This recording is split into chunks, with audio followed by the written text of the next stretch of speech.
Hi, I'm Dr. Uma Pishardi. I'm here with the medical student Otensia McKenzie. We're here to show you an easy recipe using wonderful chocolate and seeds, and it's full of wonderful phytonutrients and fiber. So the recipe is really easy, a very few simple ingredients. We're going to start off with 8, or you can use up to 9 ounces of dark chocolate. We prefer any chocolate that's over 70%, and that gives you enough of the flavonoids and the phytonutrients from the chocolate without too much of the sugar. So anything over 70% is fine. And we're going to melt this with a little bit of coconut oil and vanilla in a double boiler method, which is really quick and easy. And I'm going to have Otensia help me with that. So we have water boiling on the stove. And then we're just going to put another pot over that. Go ahead. And then we're going to add all of the chocolate to the pot. Go ahead.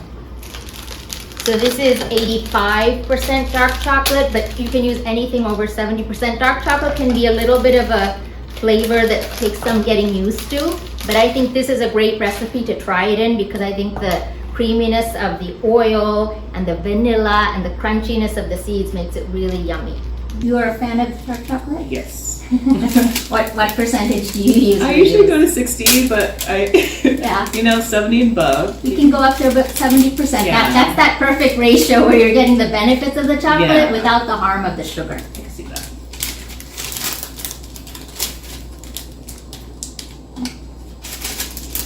So this is 8 ounces of dark chocolate. It's 85%. And that's in a double boiler. So the chocolate is in one pot and that's over boiling water. So that's going to cook really creamy.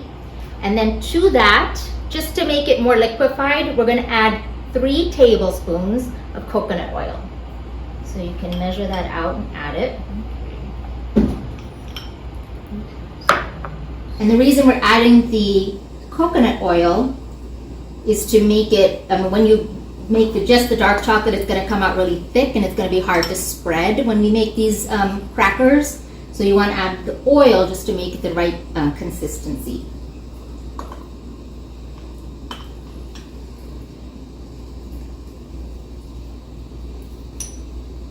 I have to use my finger. It's okay.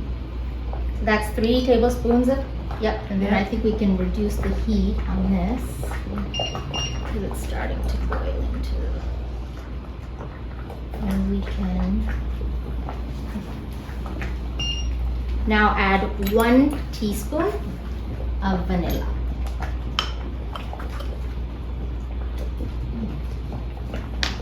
We're just gonna keep this stirring so that it's nice and creamy.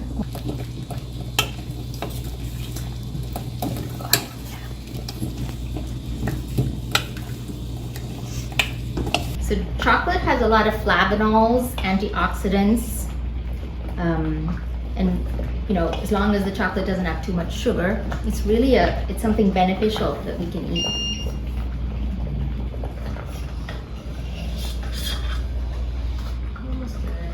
Almost there.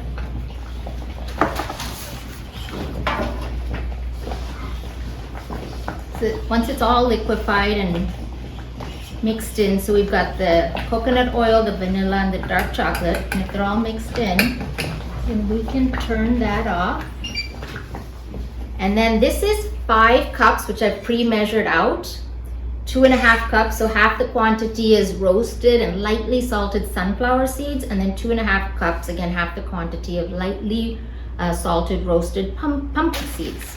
And I just buy these bulk.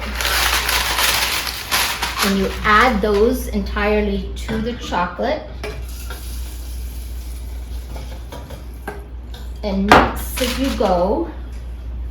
I'm going to do that. We can take that lower pot off the stove and do this on the stove. So it's really a lot of fiber to a little bit of chocolate. And you're going to get so much fiber, both insoluble and soluble, when you eat the seeds like this, because you're eating the seeds in their entirety with the husk, with the peel.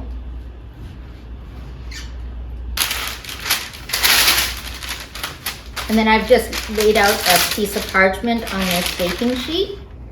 And once those are all incorporated, we might need a slightly smaller spatula. I think that might be too big for mixing. Yeah, and then leave that because we'll use it to spread. So we've got just enough chocolate to coat each of the seeds in here.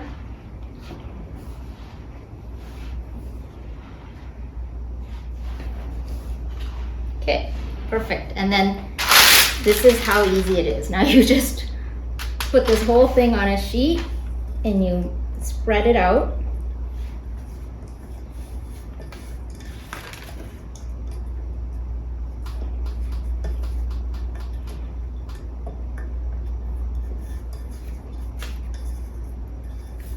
And I'm one of those people who wants every little little thing out of the pot. I don't like to leave anything to go to waste. But you can start spreading that out nice and thin. It should pretty much coat the whole sheet there. I can help you. You don't want to leave any holes. And I don't know how this recipe just works out perfectly, but on a standard baking sheet, this average size, standard size, this usually is just the right thickness. Somebody must have figured that recipe out.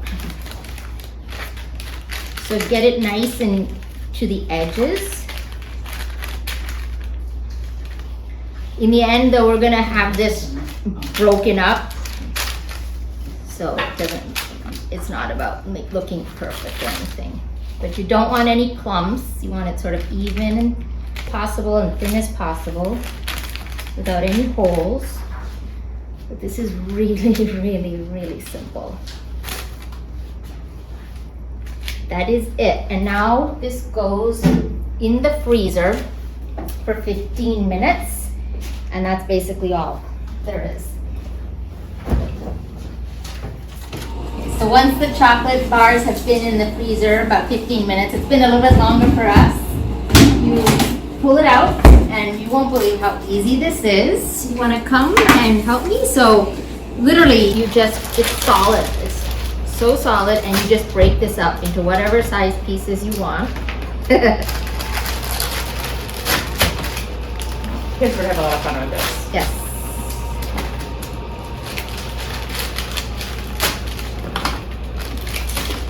And it stores really easy. It'll stay for like a week in an airtight container. Because of the coconut oil, it does tend to sometimes melt as you start to put it in your hand. I'm just gonna plate some and then Kristen's gonna garnish it with her homemade whipping cream. And if you want it to not melt so easily in your hand, you can put a little bit less of the coconut oil. It's just going to be a little bit less spreadable when you make it. So yeah, I'm just going to make this look a little pretty. There's definitely other things you could be, whatever you have in the house to make with these bars, right? Yep. There's different types of seeds or nuts. Yeah, you could put some strawberries, you could put blueberries, put some mint, fresh mint leaves. And that's it. I mean, this literally from start to finish is less than 30 minutes and most of that time is in the freezer.